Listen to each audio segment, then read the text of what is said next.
മദ്യലഹരിയിൽ ചെമ്പമുക്ക് മുതൽ അത്താണി വരെ കാർ ഓടിച്ച് യുവാവ് ഇടിച്ചു വീഴ്ത്തിയത് നിരവധി വാഹനങ്ങളും ആളുകളെയും. തൃശൂർ സ്വദേശി സൂര്യനാരായണൻ ഉൾപ്പെടെ 3 പേർ സഞ്ചരിച്ച കാറിടിച്ച് 2 പേരുടെ കാലൊടിയുകയും ഒരാൾക്ക് ഗുരുതരമായി പരിക്കേൽക്കുകയും ചെയ്തു. അപകടകരമായ ഡ്രൈവിംഗിന്റെ ദൃശ്യങ്ങൾ 24-ന് ലഭിച്ചു.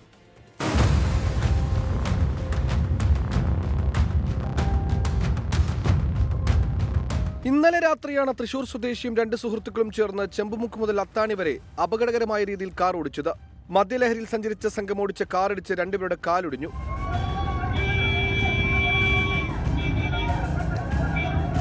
നിരവധി വാഹനങ്ങളെയും ആളുകളെയും ഇടിച്ച ശേഷമാണ് കാർ മുന്നോട്ട് പോയത്. ഇതോടെ നാട്ടുകാർ കാറിനെ പിന്തുടർന്നു. അത്താണി ഭാഗത്ത് നിയന്ത്രണം നഷ്ടമായ കാർ വീടിന്റെ മതിലിൽ ഇടിച്ചു നിന്നു. ഇതോടെ നാട്ടുകാർ ചേർന്ന് കാറിലുണ്ടായിരുന്നവരെ പിടികൂടുകയായിരുന്നു.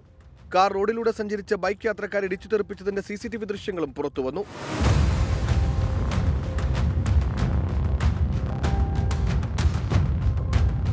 പ്രതികളെ പോലീസ് കസ്റ്റഡിയിലെടുത്തു. S. ശ്യാംകുമാർ, 24, കൊച്ചി.